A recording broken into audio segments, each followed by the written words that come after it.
Okay, the annual Assembly of First Nations will be held in Halifax next week on July 15, 16, and 17. Some of the main topics will include Bill C-33, which is the First Nations Control of First Nations Education Act, which is currently on hold by the federal government, and they're waiting to hear what the AFN position is going to be. Although the AFN has already taken a position of rejecting this bill, I understand there's been no meetings with the minister since then, so this is something that will be discussed, and we're hoping together to put together a working group so that they can start talking to the minister about what he is calling education reform, because we do need to make progress in the whole area of education. So that's going to be one of the main topics of discussion at the Assembly. The chiefs will also be asked to select a date for the election of a new national chief. Some of the options they are looking at is doing it in September in Winnipeg, or in December when they have their annual assembly, annual winter assembly, or doing it next July in Winnipeg.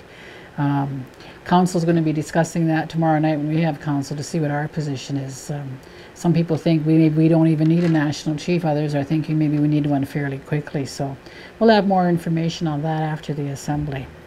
Will be introducing, Six Nations will be introducing resolutions at that assembly, 4 different ones. One will be the establishment on the working group on education, as I said, so that we can move things forward.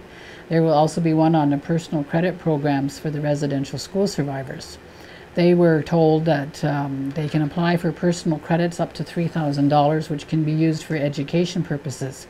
The residential school survivors are finding it very difficult to access that money, and the whole program is going to expire at the end of December, so they've come to us and asked for support. So we're putting a resolution to say that the money that is left in the residential school settlement, which is over $300 million, should just be divided amongst all the survivors. And if that's not possible, then once the money is turned over to the National Indian Brotherhood, which is what will happen after December, any money that's left over will go over to the National Indian Brotherhood. Then we're going to ask them to then just split it up on the survivors. So hopefully we can get that money into the rightful hands of the residential school survivors where it needs to be. There will also be a resolution on contraband tobacco, Bill C-10. This is following out of the one we did at the All-Ontario Chiefs Conference. And we'll be doing one on post-secondary education funding, because we're hearing rumors, again it's just rumors, that Indian Affairs may be looking at transferring a lot of education money over to a third party. And our position is that any post-secondary education funding that is available should be sent directly to the First Nations, and that's what we'll be addressing.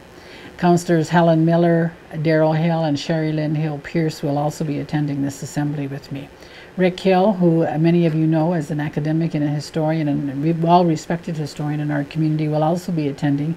He's going to do a presentation on policing the silver chain and on the commemoration of the Treaty of Niagara, which is scheduled to take place in Fort Niagara on August 1st of this year. It will be the 250th anniversary of the Treaty of Niagara. This assembly will be preceded as well by a Confederacy of Nations meeting, which I spoke about in my last update. This Confederacy of Nations meeting will take place on Monday, July 14th. Six Nations has 2 representatives to the Confederacy of Nations, and at this meeting it will be myself and Councillor Helen Miller. The reason we get 2 members is because the membership of the Confederacy of Nations is based on 1 for every 10,000 citizens, so we have 2. Six Nations had previously met with other First Nations in Ontario that didn't belong to any of the political territorial organizations like AIAI, which is the Association of Iroquois and Allied Indians, Union of Ontario Indians, Anishinaabe Nation, and Treaty 3. We've always been outside of those or independent of those.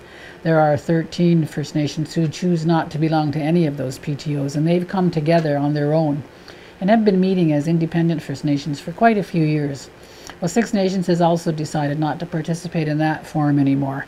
Rather, we're going to concentrate our efforts in line with our vision of rebuilding our nations on meeting with the other elected councils in the other Iroquois communities, which are Ganawagi, Kanesatake, Tyendinaga, Oneida, and Wata, and I think Tyendinaga. So we're going to concentrate on that.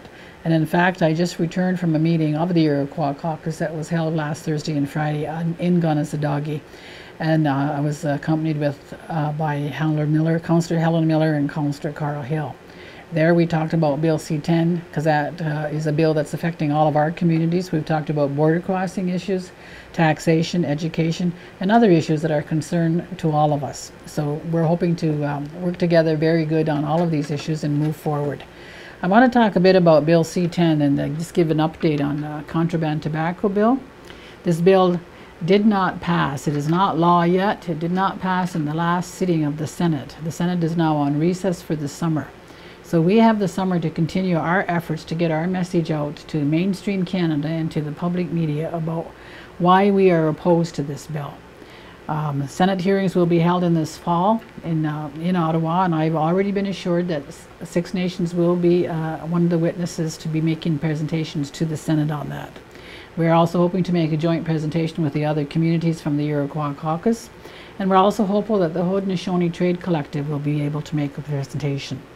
As I mentioned before, I have invited Jock Hill, who is the secretary to the Confederacy Chiefs, to join us, and so that he can present the position paper that the Confederacy Chiefs have established. The Haudenosaunee Trade Collective has also been received support from the elected council with respect to the work they are doing on developing regulations to help control tobacco in our community. On this issue, I also last week took part in a roundtable along with Kris and Gordon Peters, the Grand Chief of the Association of Iroquois and Allied Indians. This roundtable was held with Carolyn Bennett, who is the Aboriginal Affairs Critic for the Federal Liberals. One of the options that was discussed there was that maybe if we can't stop Bill C-10, that we should at least push for exemptions for all of the First Nations, which includes us, Kanesatake, Akwesasne, and all the others. So that's one option we can look at. We should also be telling the senators that if they want to deal with contraband tobacco, they should really deal with those areas that are involved in contraband tobacco, which we all know are in downtown Toronto, downtown Montreal.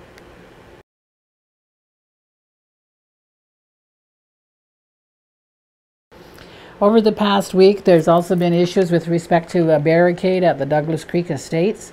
Haldimand County had issued a statement that they were going to remove the barricade at the Douglas Creek Estates.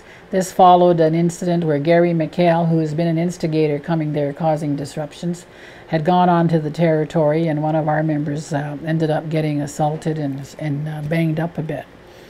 After that was when the barricade was put across the access road that was leading into there.